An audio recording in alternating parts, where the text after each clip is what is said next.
आज हम एक ऐसी कहानी पर बात करने वाले हैं जो शुरू तो होती है एक बिल्कुल आम से सफर से, लेकिन उसका अंत एक ऐसे खौफनाक मोड़ पर होता है जिसकी किसी ने शायद कल्पना भी नहीं की होगी।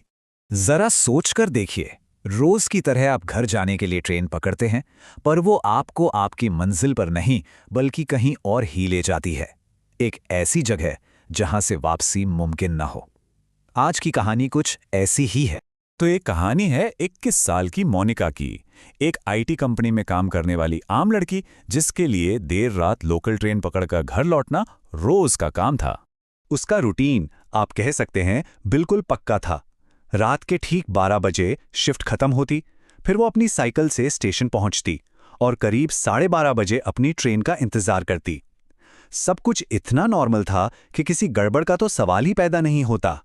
पर उस एक रात सब कुछ बदलने वाला था। उसकी ये रोजाना की यात्रा देखते ही देखते एक बुरे सपने में तब्दील होने वाली थी, और इसके जो पहले इशारे थे वो उसे स्टेशन पर ही मिलने शुरू हो गए। पहले तो स्टेशन का जो डिस्प्ले बोर्ड था वो बस अजीब तरह से झिलमिला रहा था। ट्रेन का कोई अता पता नहीं। फिर अचानक पूरे प्लेटफॉर्म की लाइट चली गई, घना अंधेरा छा गया, और जब ट्रेन आई भी तो वो लगभग पूरी की पूरी खाली थी।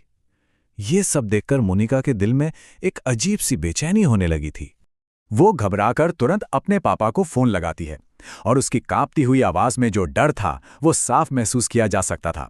शायद ये वो पल था जब उसे एहसास हुआ कि इस सफर में वो सच में अकेली है। ट्रेन को चलने में भी नॉर्मल से बहुत ज्यादा वक्त लगता है, और जब वो आखिरकार रुकती है तो वो कोई जाना पहचाना स्टेशन नहीं होता। बाहर सिर्फ और सिर्फ घना काला अंधेरा था जिसने मोनिका के डर को और भी बढ़ा दिया था। और यहां से कहानी का सबसे खौफनाक हिस्सा शुरू होता है। मदद की तलाश में वो ट्रेन से नीचे उतरने का फैसला करती है, ये जाने बिना कि वो एक बहुत बड़े खतरे की तरफ अपना कदम बढ़ा रही है। और सबसे डरावनी बात क्या थी पता है? कि आज के जमाने की टेक्नोलॉजी ने भी वहां जवाब दे दिया था। जब उसने फोन में अपनी लोकेशन चेक करने की कोशिश की तो जीपीएस भी उस जगह को पहचान नहीं पा रहा था। ऐसा लग रहा था जैसे वो दुनिया से पूरी तरह कट चुकी है। फोन पर उसके पापा उसे हिम्मत देते हैं और पटरियों के साथ साथ ही वापस चलने को कहते हैं। लेकिन जैसे ही वो कुछ कदम आगे बढ़ती है, उसे अपने पीछे किसी के तेजी से दौड़ने की आवाज आती है, और फिर उसी अंधेरे से कोई जोर से गुस्से में उसका नाम चीखता है। और तभी वो कुछ ऐसा देखती है जिससे उसकी रूह कांप जाती है। टॉर्च की रोशनी में उसे एक खंबे से एक औरत उल्टी लटकी हुई दिखाई देती है। उसके बाल हवा में झूल रहे थे और वो जोर जोर से हंस रही थी। वो डर के मारे वहां से भागती है। तभी उसे दूर से एक गाड़ी आती हुई दिखाई देती है जो एक उम्मीद की किरण की तरह लगती है। गाड़ी वाला आदमी उसे मदद ऑफर करता है, लेकिन ये राहत भी बस कुछ पलों की ही थी। जैसे ही मोनिका गाड़ी में बैठती है, ड्राइवर का चेहरा धीरे धीरे बदलने लगता है। उसकी मुस्कान फैलती है और वो उसी डरावने आदमी के चेहरे में तब्दील हो जाती है जो पटरियों पर उसका नाम चीख रहा था। ये नज़ारा किसी भी बुरे सपने से ज्यादा खौफनाक था। अपनी जान बचाने के लिए वो चलती गाड़ी से कूद जाती है। अब उसके पास कोई और रास्ता नहीं था। वो वापस उसी डरावनी खाली ट्रेन की तरफ भागती है और खौफ से कांपते हुए एक सीट के नीचे छिप जाती है। और फिर अचानक सब कुछ शांत हो जाता है।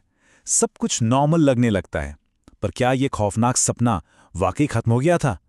असल में कहानी का असली रहस्य तो यहीं से शुरू होता है। पता है, मोनिका के पापा को उसे ढूंढने में पूरे 3 घंटे लग गए थे। ये 3 घंटे, यही इस कहानी की सबसे बड़ी, सबसे उलझी हुई पहेली है। सवाल यह है कि उन 3 घंटों में मोनिका आखिर थी कहाँ? लेकिन कहानी का सबसे परेशान कर देने वाला हिस्सा तो अब आता है। मोनिका को पूरा यकीन था कि उस रात उसकी अपने पापा से कई बार बात हुई थी, पर जब उसकी कॉल हिस्ट्री चेक की गई तो उसमें एक भी कॉल कनेक्टेड नहीं दिखा, एक भी नहीं। तो फिर वो बात किससे कर रही थी? खैर, आखिरकार वो अपने पापा की कार में बैठकर सुरक्षित घर लौट रही होती है। उसे लगता है कि चलो, बुरा सपना अब खत्म हो गया है और वो पूरी तरह से सेफ है। लेकिन ये कहानी यहां खत्म नहीं होती। जब वो ऐसे ही कार की पिछली खिड़की से बाहर देखती है तो उसके होश उड़ जाते हैं। उसे वही डरावना आदमी उनकी कार के पीछे दौड़ता हुआ दिखाई देता है। इसका मतलब वो खतरा अभी टला नहीं था। तो आखिर उस रात मोनिका के साथ हुआ क्या था? क्या वो किसी भूत प्रेत की घटना का शिकार हुई, या फिर समय के किसी जाल में, किसी टाइम लूप में फंस गई थी, या ये सब सिर्फ एक बहुत ही भयानक जागता हुआ सपना था? इस कहानी का कोई एक सीधा जवाब नहीं है, और शायद यही बात इसे और भी ज्यादा डरावना बना देती है।